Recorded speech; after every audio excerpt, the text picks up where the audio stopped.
कृष्णम वंदे जगद्गुरु। मैं डॉक्टर रचना जोशी प्रकाम में संस्कृत क्लासेस में आपका स्वागत करती हूँ। और पिछले वीडियो में हम लोगों ने संज्ञा प्रकरण के बारे में पढ़ा था।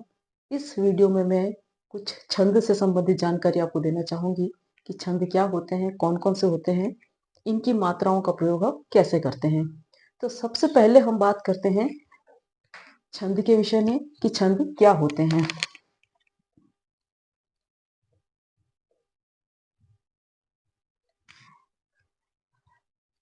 छंदों के लिए कहा जाता है छंदांसी छादनात् इति छंदः, यानी कि जो रस और भावों को आच्छादित करने वाले होते हैं वो छंद कहलाते हैं। छंद को वेद का पैर भी कहा गया है। छंदः पादौ तु वेदस्य। छंदः पादौ तु वेदस्य। वेद पुरुष का छंद जो है वो पांव कहे जाते हैं, पैर कहे जाते हैं, ऐसा माना जाता है। इसके जो छंद के जो प्रवर्तक हैं वो आचार्य पिंगल माने जाते हैं। प्रवर्तक हैं आचार्य पिंगल। इन्होंने लिखा है छंद शास्त्र, ये इनका ग्रंथ है छंद शास्त्र। इसके अलावा कालिदास हैं, क्षेमेंद्र हैं, हेमचंद्र हैं, गंगादास हैं, जयदेव है, इन्होंने भी छंदों की रचना की है। और ये छंद जो होते हैं वो स्वतंत्र प्रवृत्ति के होने के कारण कवि इनका प्रयोग करते हैं। तो इन कवियों को इसे कहते हैं निरंकुशाः हि कवयः।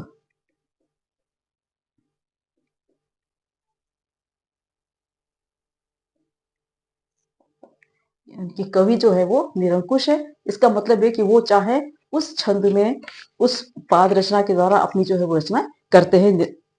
अब जब हम बात करते हैं कि छंद कितने प्रकार के होते हैं, तो छंद को जो है वो सामान्यतया दो प्रकार के हम मानते हैं। इसमें एक तो होता है मात्रिक छंद और एक होता है वर्णिक छंद। मात्रिक छंद में मात्राओं के आधार पर छंदों की गणना की जाती है। वर्णों की गणना करते हैं मात्राओं के आधार पर, और इसमें हम करते हैं वर्णों के आधार पर।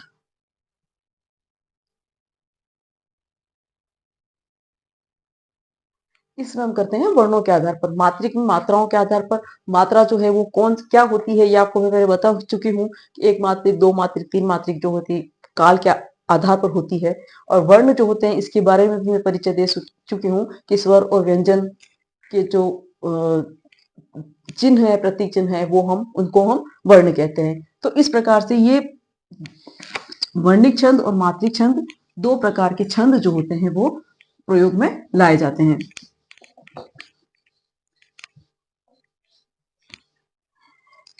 इसके बाद हम और बात करें तो छंद जो होते हैं, जो भी श्लोक लिखा जाता है वो श्लोक चार चरणों में निबद्ध होता है, जिनको कि हम चार पाद कहते हैं या चार चरण कहते हैं उसको। तो इन चरणों के आधार पर किस किस प्रकार से किन किन मात्राओं का उल्लेख किया गया है उसके आधार पर अगर हम देखें तो छंद तीन प्रकार के होते हैं, समानता और असमानता के आधार पर, है ना। वर्णों की और मात्राओं की समानता और असमानता के आधार पर छंद तीन प्रकार के होते हैं। इसमें पहला होता है समवृत्त छंद या समवृत्ति कहते हैं इसको। दूसरा है आपका अर्ध समवृत्त और तीसरा होता है विषमवृत्त।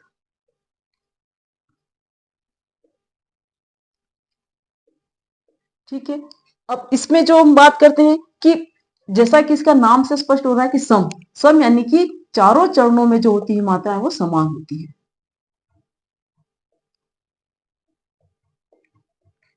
चारों चरणों में वर्ण जो है वो समान होते हैं। गण या गण जो बनते हैं वो समानता होती है, उनकी वर्णों की समानता होती है। चारों चरण जो है वो एक समान होते हैं, कहने का मतलब।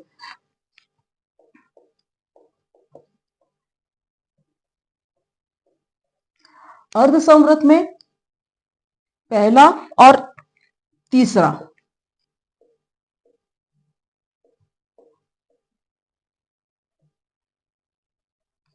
प्रथम व तीसरा और दूसरा व चौथा। ये जो चरण होते हैं ये एक समान होते हैं, सम होते हैं। अर्ध समव्रत में, समव्रत में चारों चरण एक जैसे होते हैं, एक जैसी मात्राएं होती हैं। अर्ध समव्रत में प्रथम और तीसरा और दूसरा और चौथा, ये जो चरण होते हैं ये समान होते हैं। और विषम व्रत में चारों चरण जो होते हैं वो असमान होते हैं।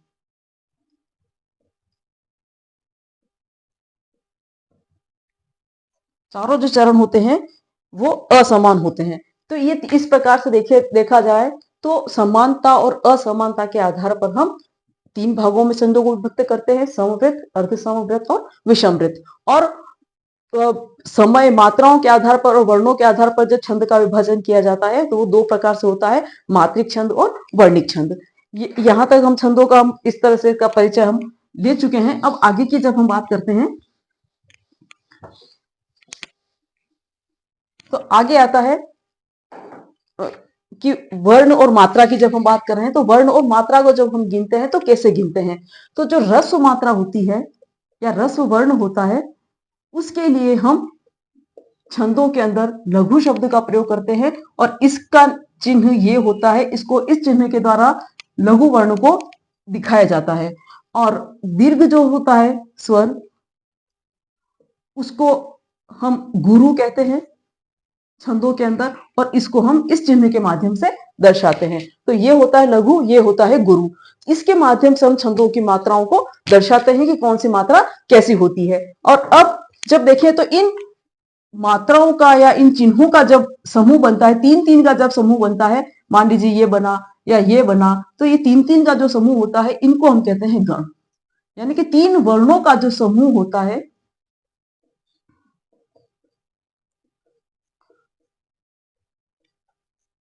तीन वर्णों का समूह जो होता है वो गण कहा जाता है छंद के अंदर। और वर्णिक छंद के अंदर इन गणों के आधार पर ही गणना की जाती है। मात्रिक छंद में मात्राओं के आधार पर गणना हम करते हैं। तो ये गण होते हैं। अब गण कितने प्रकार के होते हैं इसकी जब हम बात करें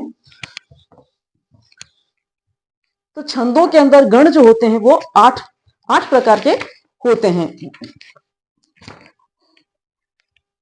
अब 8 प्रकार के जो छंद होते हैं उसमें कौन कौन से होते हैं इसकी हम बात करें तो इसके लिए एक सूत्र होता है, यमा ताराज भानस लगम। हम इसके आधार पर हम 8 गण बनाने, प्रत्येक अक्षर का एक एक गण बनता है। जैसे य है तो य से बनेगा यगण, म है म से बनेगा मगण, त है त से बनेगा तगण, र है र से बनेगा रगण, ज है ज से बनेगा जगण, भ है भ से बनेगा भगण, न है न से बनेगा नगण, और स है स से बनेगा सगण। ये 8 गणों का हम प्रयोग करते हैं। अब जब हम इन तीन तीन वर्णों की जब मात्राओं की बात करते हैं कि मात्राएं कैसे लगती हैं, तो हम प्रत्येक अक्षर की मात्राओं के, जैसे कि य मा ता, ये 3 वर्णों का समूह आया, तो य जो है वो ह्रस्व है तो लघु हो जाएगा, मा गुरु हो जाएगा और ता गुरु हो जाएगा। तो यगण के लिए इन चिन्हों का प्रयोग किया जाएगा। जब लघु गुरु गुरु ये 3 वर्ण आएंगे तो वो कहलाएगा हमारा यगण।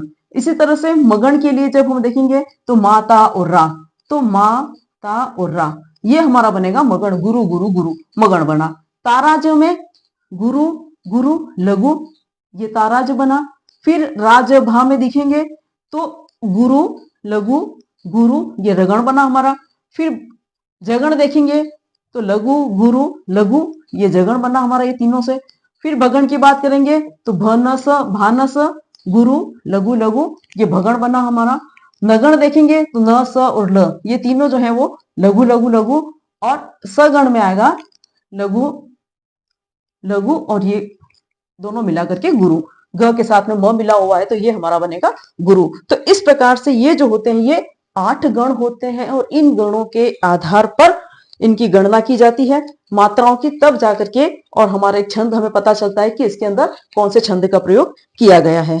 अब हम देखते हैं सबसे पहली बात जब ये बात आई कि गुरु लघु की बात आई है, तो गुरु और लघु का प्रयोग हम कहाँ कहाँ होता है, कैसे कैसे होता है, किस वर्ण को गुरु माना जाए, किस वर्ण को लघु माना जाए, तो इसके बारे में थोड़ी सी जानकारी हम ले लेते हैं। इसकी कुछ कह सकते हैं कि एक श्लोक भी दिया हुआ है, जिसके आधार पर हम देख सकते हैं कि कहाँ कहाँ हम गुरु वर्णों का प्रयोग करेंगे। उसके अलावा बाकी सब तो क्या होगा, लघु होंगे। तो उसके अंदर सबसे सूत्र जो आता है वो आता है संयुक्ताद्य, संयुक्ताद्यम दीर्घम सानुस्वारम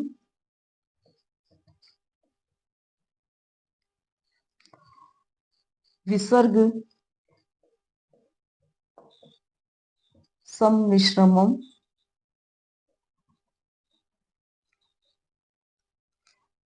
विसर्ग सम मिश्रम विज्ञेयम अक्षरम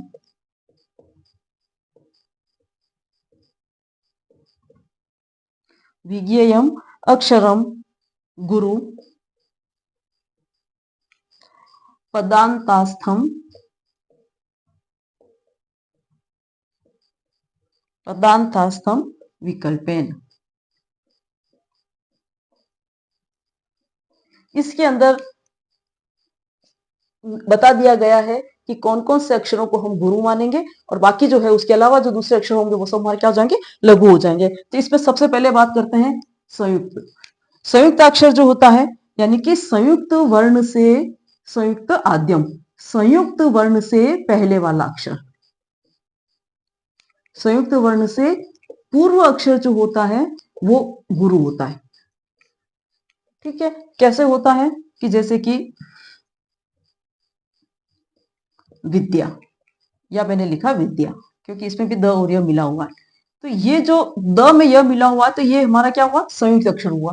तो संयुक्त अक्षर से पूर्व वर्ण वर्ण, यानी कि ये जो है वो लघु मात्रिक होने के पश्चात भी हम इसको क्या मानेंगे, इसको गुरु कहा जाएगा। तो संयुक्त वर्ण से पूर्व वाला अक्षर जो होता है वो हमेशा उसकी मात्रा गुरु लगी जाती है, उसको गुरु माना जाता है। तो संयुक्त अक्षर हो गया। उसके बाद में दीर्घ, जो दीर्घ स्वर हैं सारे, आ ई उ, है ना, ये सब दीर्घ हैं। आ ई उ ए ऐ ओ औ, ये सब दीर्घ हैं।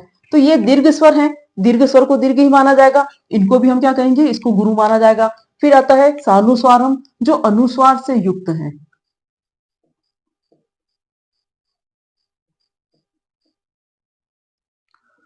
अनुस्वार से युक्त वर्ण को भी गुरु माना जाता है, जैसे कि रामम।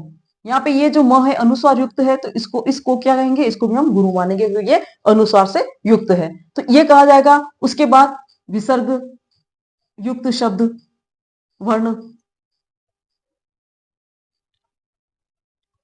विसर्ग युक्त वर्ण, इसको भी हम गुरु मानेंगे। राम, ये म जो है ये गुरु कहलाएगा, ये विसर्ग युक्त शब्द हो गया।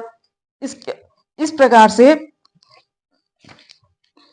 और लास्ट में आता है हमारा पदांतस्थम विकल्पेन, यानी पद के अंत में विकल्प से हम उसको गुरु अथवा लघु मान सकते हैं। यानी कि जब जिस चरण का जहां अंत हो रहा है, उस अंत में यदि लघु आ रहा है, लेकिन अगर हमारे छंद पूर्ति के लिए हमें उसको गुरु कहना होगा, तो हम उसको लघु को क्या करेंगे, गुरु कर सकते हैं। और अगर गुरु है और उसको लघु कहा जाएगा छंद के लक्षणों के मुताबिक, तो वहां हम उसको गुरु करेंगे। तो पद के अंत में विकल्प से ये व्यवस्था की गई है कि गुरु को लघु और लघु को गुरु कहा जाएगा। तो इस प्रकार से हम जो है वो छंदों के अंदर जब मात्राओं का प्रयोग करते हैं, तो इस प्रकार से गणों का प्रयोग करते हुए हम क्या करते हैं कि गण बनाते हैं उसके अंदर। ये कुछ नियम है जिसको कि याद रखना जरूरी है। तो इनकी जब ये याद होंगे, तभी आप गण छंदों की जो है वो मात्राओं की गणना सही तरीके से कर पाएंगे। थोड़ा सा भी कंफ्यूजन होगा तो मात्राएं गड़बड़ा जाएगी, और मात्राएं गड़बड़ा जाएगी तो छंद बदल भी सकता है, या छंद का जो लक्षण है वो आपके लिए सही नहीं बैठ सकता है, ऐसा भी हो सकता है। सबसे पहले बात हम करते हैं अनुष्टुप छंद की।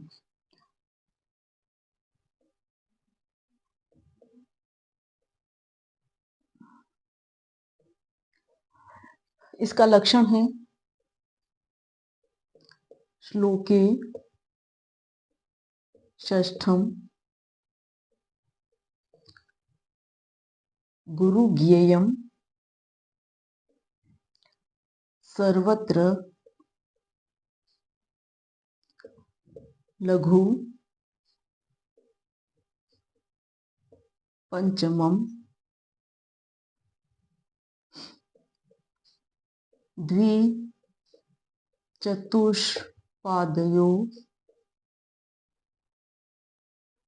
ह्रस्वम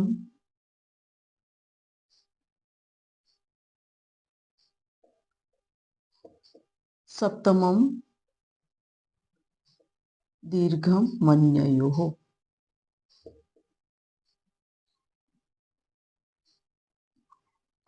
इसका मतलब क्या हुआ कि श्लोके षष्ठम गुरु ज्ञेयम, यानी कि श्लोक के जो 4 चरण है, जो पाद है 4, उसके अंदर जो छठा वर्ण होता है वो हमेशा गुरु होता है। अनुष्टुप छंद के पहले लक्षण क्या, पहला जो है वो क्या है कि जो छठा वर्ण होता है वो हमेशा गुरु होता है, और सर्वत्र लघु पंचमम, और सभी चरणों में 5वां वर्ण जो होता है वो लघु होता है।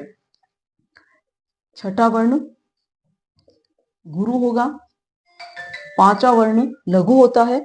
द्विचतुष्पादयो ह्रस्वम, दूसरे और चौथे चरण में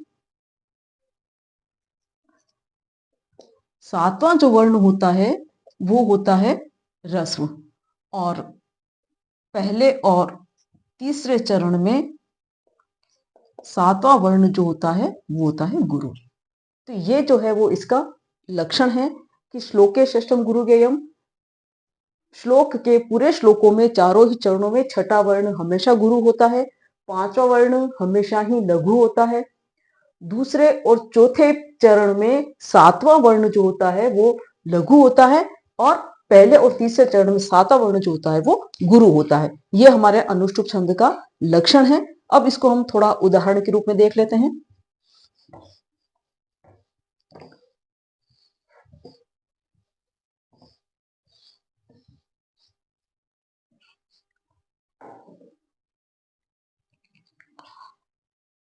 कृष्ण सारे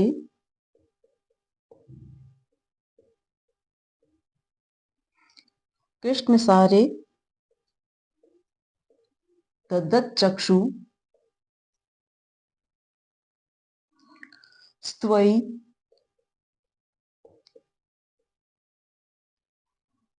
चाधिज्य कार्मुके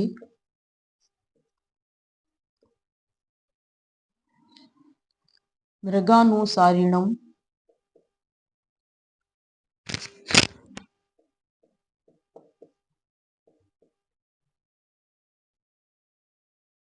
मृगानुसारिणम साक्षात् पश्यामेव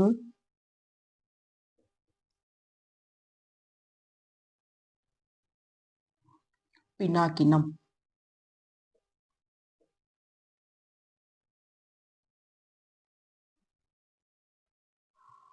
अब ये जो है 4 चरण है, इसमें उसने क्या बोला, पहले क्या बोला कि छठा वर्ण जो होता है वो हमेशा गुरु होता है चारों ही चरणों में। अब यहाँ से छठा वर्ण देखते हैं हम, 1 2 3 4 5 और 6। ये जो छठा वर्ण है ये संयुक्त अक्षर से पहले आने के कारण ये गुरु होगा।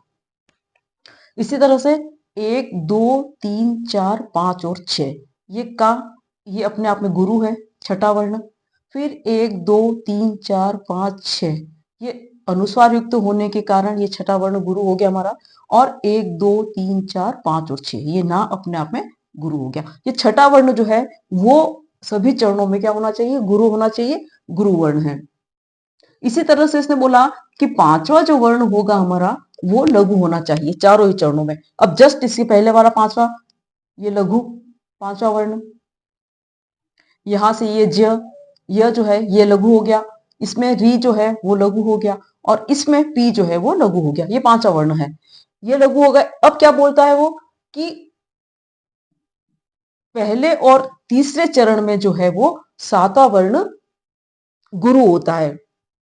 तो अब यहां पर ये 7वां वर्ण हुआ, छह के बाद में, तो ये संयुक्त अक्षर से पहले होने के कारण ये हमारा गुरु हो गया। इसी तरह से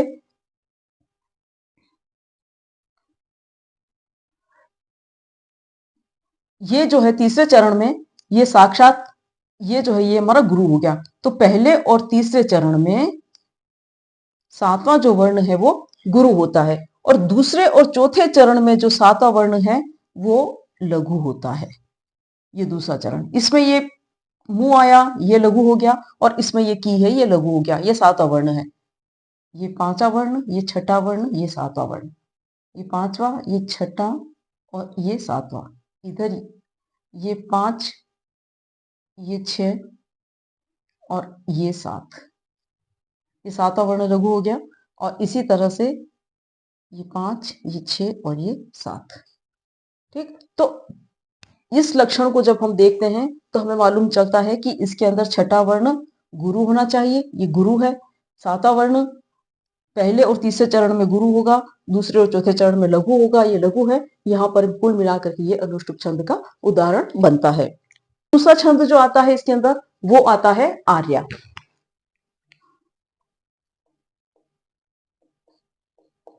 आर्या छंद है, इसका जो लक्षण है वो आता है यस्याः पादे प्रथमे द्वादश मात्रा तथा तृतीये अपि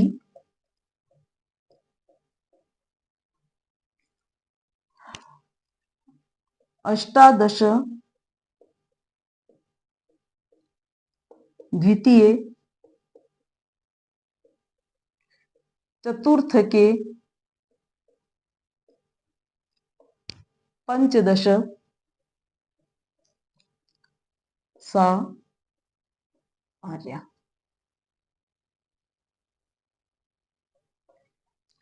अब आर्या छंद के लक्षण में क्या कह रहा है कि यस्याः पादे प्रथमे, जिसके प्रथम पाद में, जिसके प्रथम चरण में द्वादश मात्रा 12 मात्राएं होती हैं, यानी कि प्रथम चरण में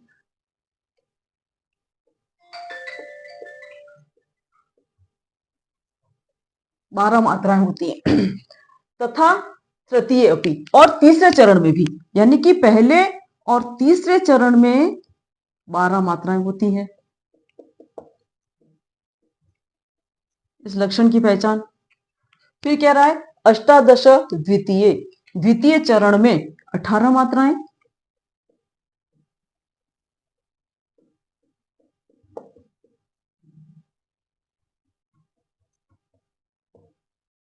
और चतुर्थ के पंचदश, और चौथे चरण में 15 मात्राएं।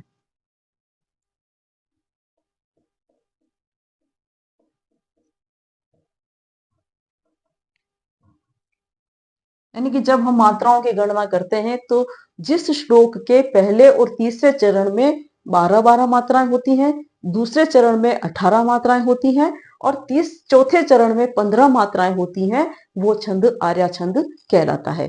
अब कैसे कहलाता है इसके हम लक्षण को भी देख लेते हैं कि लक्षण में क्या कहा गया है। उदाहरण में कि इसके उदाहरण को हम देखते हैं। अधरः किसलय रागः कोमल विट पानु कारिणो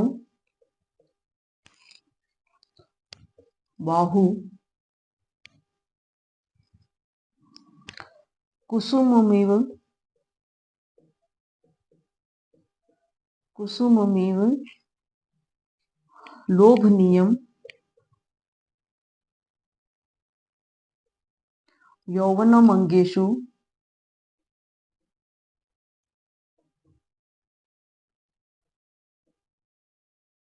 यौवनमंगेषु सन्नद्धम। ठीक है, अब हम इसकी मात्राएं गिन लेते हैं। मात्राओं के लिए हम लघु गुरु चिन्ह का प्रयोग करते हुए हम देखेंगे कि कहाँ लघु लगेगा, कहाँ गुरु लगेगा।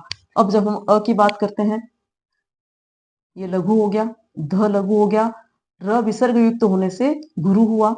फिर ये की लघु, स लघु, ल लघु, य लघु, रा गुरु और गह गुरु।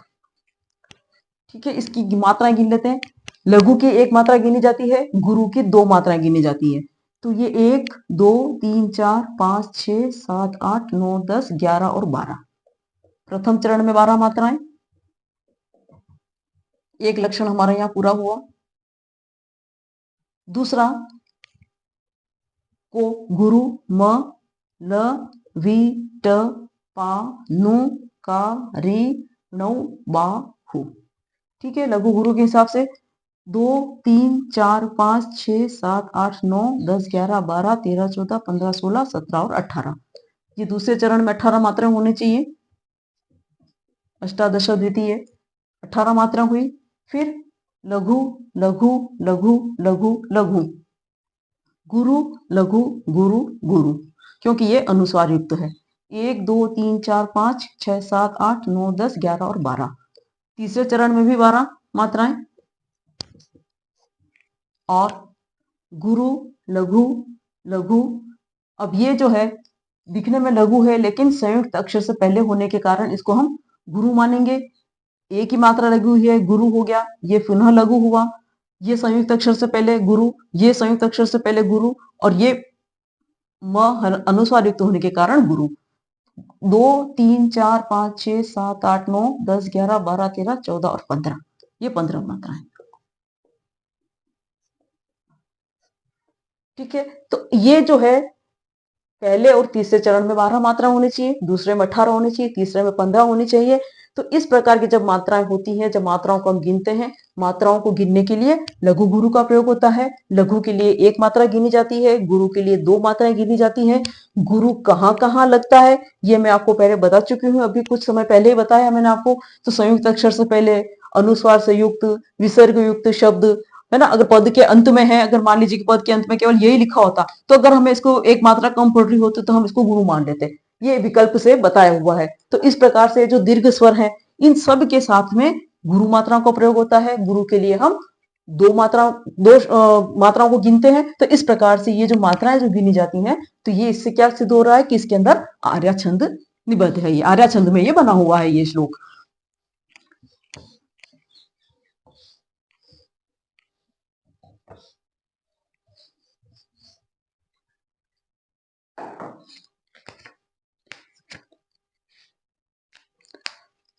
अब हम नेक्स्ट बात करते हैं इंद्रवज्रा छंद की। यहां से हम वर्णिक छंद की शुरुआत कर रहे हैं। इंद्रवज्रा छंद,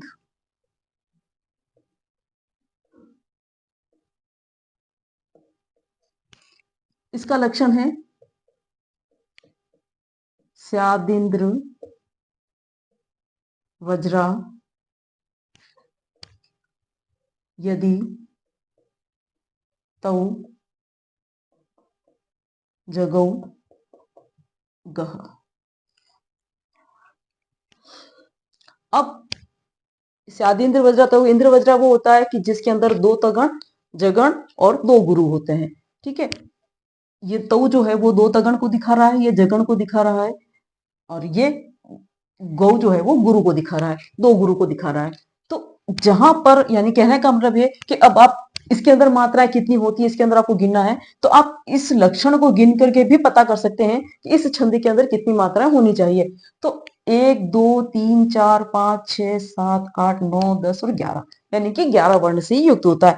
प्रत्येक चरण के अंदर कितने होते हैं, इसके हिसाब से हम देखें तो 4 चरण है। प्रत्येक चरण में 11-11 मात्राएं होती है। पहला लक्षण तो ये हो गया इसका, प्रत्येक चरण में 11-11 मात्रा होगी। दूसरा, कुल कितनी मात्रा हो जाएगी इसके अंदर, सॉरी 11 वर्ण होते हैं इसके अंदर। कुल कितने वर्ण हो जाएंगे इसके अंदर, 11 इंटू 4 44, 44 वर्ण इसके अंदर हो जाएंगे। अब जब हम बात करते हैं कि कौन कौन से इसके अंदर गण होंगे, तो दो तगण, यानी कि तगण तगण, दो तगण का मतलब हुआ तगण तगण। फिर जगण और गौ गुरु गुरु, यानी कि दो गुरु। ठीक है, ये जिस छंद के अंदर, पाद पूर्ति के अंदर जब हम गण बनाएंगे और ये जब चिन्ह हमको नजर आएंगे, तब हम समझेंगे कि उसके अंदर इंद्रवज्रा छंद होता है। अब इसके उदाहरण के रूप में हम देख लेते हैं, वर्णों की गणना करके, गण बना करके, कि इसका उदाहरण क्या रहेगा।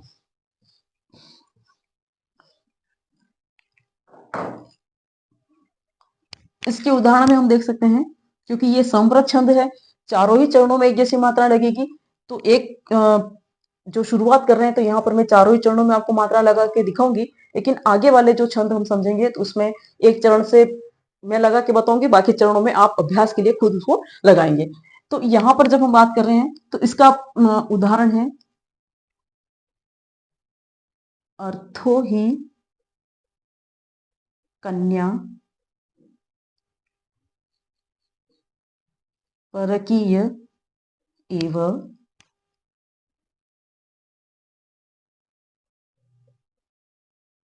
तामद्य संप्रेष्य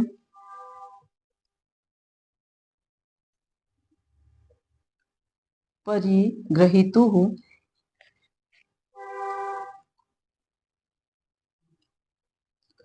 जातो ममायं विशदः प्रकामं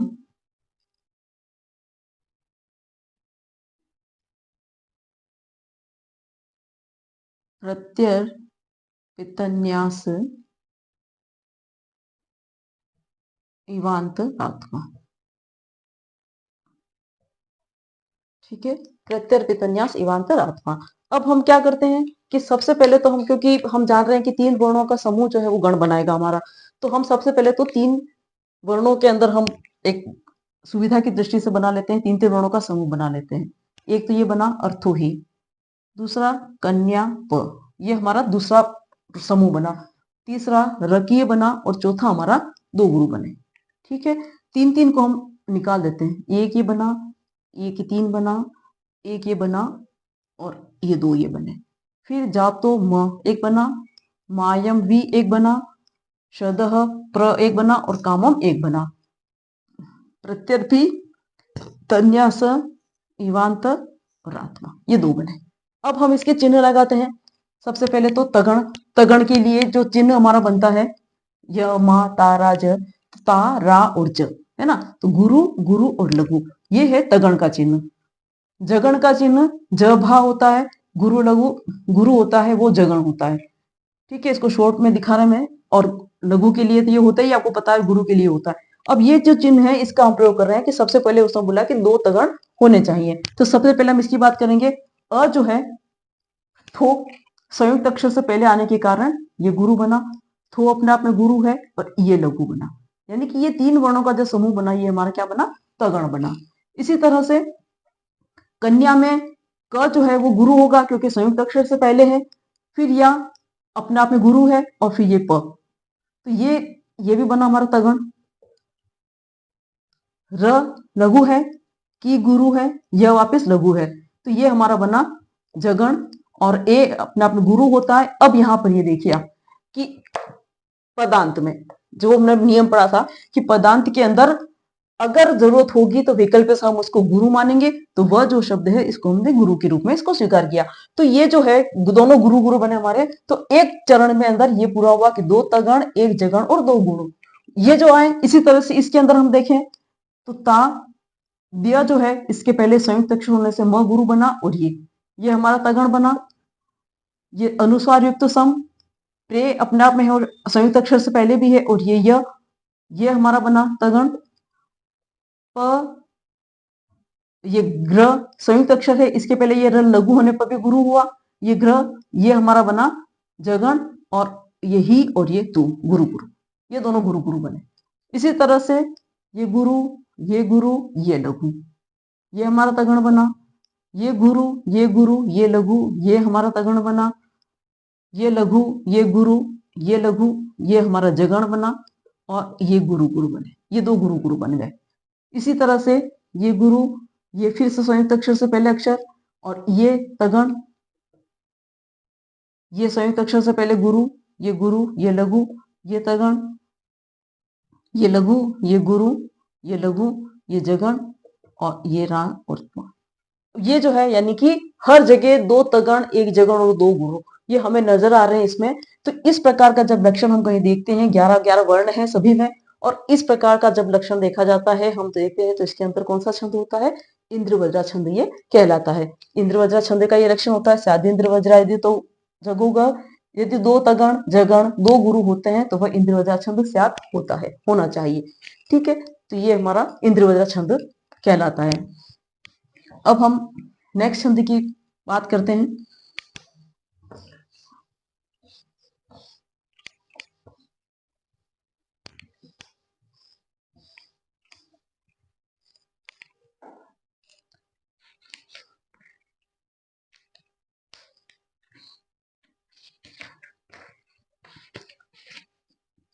नेक्स्ट छंद आता है हमारा उपेंद्र वज्रा।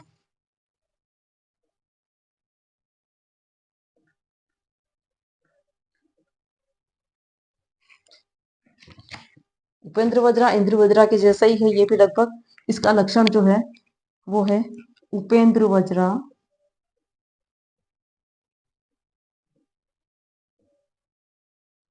उपेंद्र वज्रा जत जा स्ततो गौ। यानी कि उपेंद्र वज्रा छंद ये भी 4 चरणों का है। इसके भी प्रत्येक चरण में 11-11 मात्राएं होती हैं, वर्ण होते हैं। प्रत्येक चरण में 11-11 वर्ण होते हैं। इसमें भी कुल 44 वर्ण होते हैं, और इसके प्रत्येक चरण में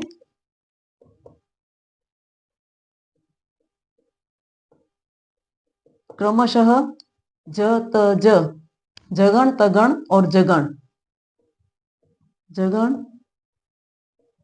तगण जगण और गौ, तत गौ, उसके पश्चात दो गुरु। ये जिसके अंदर होते हैं वो जो होता है वो उपेंद्र वज्रा छंद कहलाता है। इंद्र वज्रा छंद में दो तगण एक जगण होता है। उपेंद्र वज्रा में पहला जगण होता है, फिर तगण होता है, फिर जगण होता है, और दो गुरु होते हैं। बस जगण और तगण का फर्क है इसमें, बाकी कोई फर्क नहीं है, बाकी ये सेम होते हैं। तो ये उपेंद्र वज्रा का लक्षण है। अब इसके हम उदाहरण के रूप में देख लेते हैं इसको। इसका एक उदाहरण,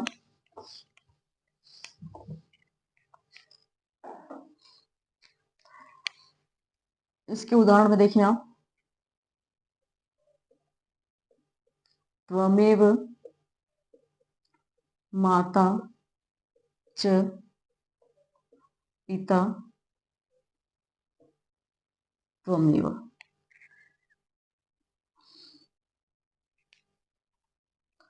अब इसके अंदर मात्रा लगा के देखें तो पहले तो ये 3-3 वर्णों का समूह निकाल देते हैं हम, और फिर ये दो। ठीक है, अब यहाँ पे ये लघु, ये गुरु और ये लघु, यानी कि ये हमारा क्या बना, जगण बना।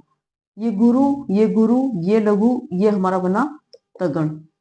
ये लघु, ये गुरु और ये लघु, ये बना हमारा जगण। और ये गुरु और पादांत होने के कारण इसको भी गुरु माना। ये हमारा एक पहला चरण हुआ। तो त्वमेव माता च पिता त्वमेव जगण तगण जगण, गुरु गुरु होने से उपेंद्र वज्रा। अब इसके आगे वाली लाइनें आपको जानते हैं, त्वमेव माता च पिता त्वमेव, त्वमेव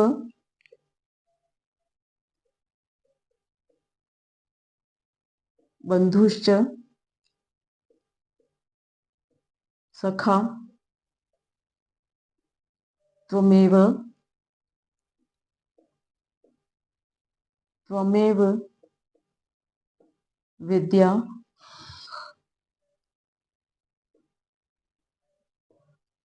द्रविणम त्वमेव, त्वमेव सर्वं मम देव तेव।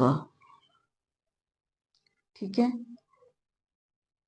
इसके अंदर भी आप लगा के देखें मात्राएं, आपको समझ में आ रही हैं या नहीं आ रही हैं। अगर नहीं आती हैं तो आप मुझे कमेंट करके पूछ सकते हैं कि कहाँ हुई है और कहाँ गड़बड़ हो रही है आपकी, तो मैं इसमें संशोधन आपको नेक्स्ट वीडियो में करके बता सकती हूँ इसमें। तो आगे वाले जो भी हम लक्षण पढ़ेंगे, छंद पढ़ेंगे, तो उसमें मैं आपको एक ही चरणों पे लगा के दिखाऊंगी और बाकी आप खुद अपना अभ्यास करें। श्लोक में आपको पूरा लिख दूंगी ताकि आप इसके आगे की चरणों में इस तरह की मात्रा लगा करके आप अभ्यास कर सकें इसका। अब हम बात करते हैं उपजाति छंद की।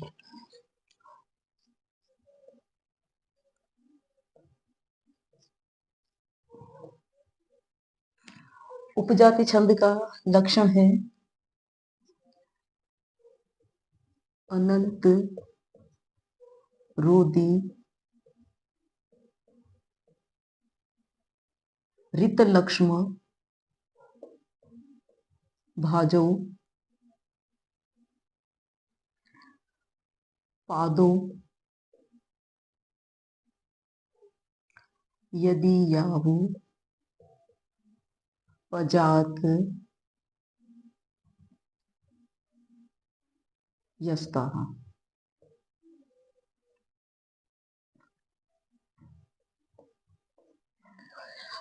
ये जो उपजाति छंद है ये इंद्र वज्रा और उपेंद्र वज्रा का मिश्रित रूप है, यानी कि 4 चरणों में से एक चरण इंद्र वज्रा का हो सकता है, नीचे के 3 चरण जो हैं 2, 3 और 4 ये उपेंद्र वज्रा के हो सकते हैं। पहला चरण उपेंद्र वज्रा का हो सकता है, 2, 3 और 4 इंद्र वज्रा के हो सकते हैं।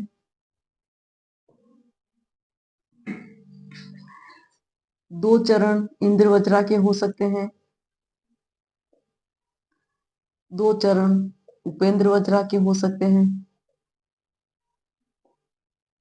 ठीक है, इसका मतलब ये हुआ कि उन चारों चरणों में से कोई भी एक चरण इंद्र वज्रा या उपेंद्र वज्रा का निश्चित रूप से होगा, है ना, तभी इन दोनों का सम्मिश्रण कहलाएगा और ये जो है वो उपजाति छंद कहलाता है।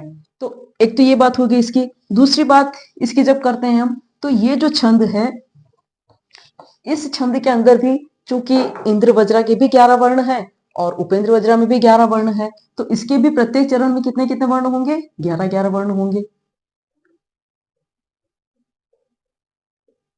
प्रत्येक चरण में 11 वर्ण होंगे। कुल कितने होंगे, 44 वर्ण होंगे। और इंद्र वज्रा और उपेंद्र वज्रा, इन दोनों के लक्षण जो है वो हमें इसके अंदर दिखाई देंगे। इन दोनों के लक्षण जो है वो इसके अंदर हमको मिलेंगे। तो ये होता है हमारा उपजाति छंद। अब हम इसके उदाहरण की बात करते हैं कि यस्यास्ति वित्तम स नरः कुलीनः, स पंडितः स श्रुतवान गुणज्ञः, स एव वक्ता स च दर्शनीयः, सर्वे गुणाः कांचनम आश्रयन्ति। अब हम पहले इनको 3-3 भागों में डिवाइड कर देते हैं वर्णों में। ये 1, 2 और ये 3, ये वित्तम, स, नरः कु और लीनः, ये 2 वर्ण हुए। यहाँ पे स पंडित, तह स श्रु, तवानुगु और अणज्ञः, ये 3 हुए। स एव वक्ता स च दर्शनी और यह, और सर्वे गुणाः कांचन नमाश्रयन्ति। इसको हमने 3-3 भागों में इसको हमने डिवाइड कर दिया। अब हम इसकी मात्रा लगा करके देखते हैं कि कौन सा चरण या कौन सा छंद कहाँ आ रहा है। अब सबसे पहले इसकी बात करें, ये य जो है ये संयुक्त अक्षर से पहले होने के कारण गुरु हो गया, ये या गुरु ये और ये लघु, यहाँ पे ये हुआ हमारा तगण। इसी तरह से संयुक्त अक्षर से पहले भी होने से ये गुरु, ये अनुस्वार युक्त और ये लघु, ये हुआ हमारा तगण। ये लघु विसर्ग युक्त गुरु और ये हो गया हमारा जगण और ये हो गए हमारे 2 गुरु क्योंकि विसर्ग युक्त है ये। तो ये जो लक्षण बना हमारा, ये बना है हमारा इंद्र वज्रा का, ये बना हमारा इंद्र वज्रा का। दूसरे चरण में देखें तो स, ये गुरु और ये वापस लघु, तो ये हो गया हमारा जगन। ठीक है, यहाँ पे ये गुरु बना, ये संयुक्त अक्षर से पहले श्र और ये श्रु, ये बना हमारा तगण। इसी तरह से ये वहां गुरु, त लघु, ये गुरु और ये लघु, ये तीन जो बने ये हमारा बना जगण। और ये संयुक्त अक्षर से पहले गुरु और ये गुरु, तो ये जो लक्षण बना हमारा, ये लक्षण बना जगण तगण जगण, बन गया उपेंद्र वज्रा का।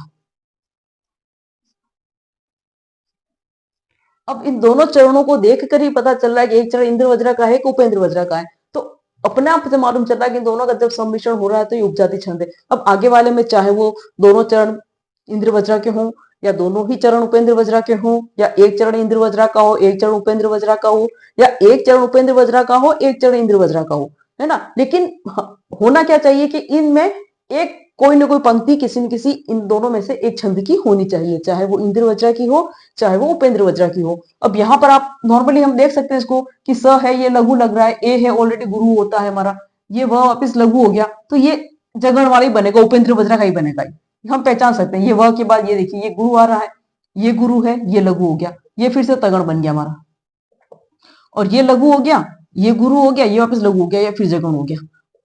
अब ये चरण किसका बना, इस उपेंद्र वज्रा का ही बना, जगण तगण जगण, जगण तगण जगण, ये उपेंद्र वज्रा का बन गया। इसी तरह से आप यहाँ देखें तो ये फिर से आपका किसका बन रहा है, इंद्र वज्रा का बन रहा है। कैसे बन रहा है, ये संयुक्त अक्षर से पहले गुरु हो गया, ये गुरु हो गया और ये लघु हो गया, ये तगण बना, ये गुरु है, ये गुरु है, ये लघु है, ये तगण बना, ये लघु है, ये गुरु है, ये लघु है, ये जगण बना, और ये गुरु और ये गुरु, ये बन गया इंद्र वज्रा का। तो ये चरण बना उपेंद्र वज्रा का और ये चरण बना इंद्र वज्रा का। ठीक है, तो कहने का मतलब एक इंद्र वज्रा, एक उपेंद्र वज्रा, फिर उपेंद्र वज्रा, इंद्र वज्रा, ऐसा भी बन सकता है। इंद्र वज्रा, ये तीनों उपेंद्र वज्रा, ये उपेंद्र वज्रा, ये तीनों इंद्र वज्रा, ये दो इंद्र वज्रा, ये उपेंद्र वज्रा, ये दो उपेंद्र वज्रा, ये इंद्र वज्रा, यानी किसी भी तरह से, पर श्लोक के अंदर इन दोनों ही छंदों की पूर्ति का होना आवश्यक है, चाहे किसी भी चरण में हो, किसी भी रूप में हो। जब इन दोनों का सम्मिश्रण होता है तब जाकर के उपजाति छंद जो है वो बनता है, हमारा निर्मित होता है।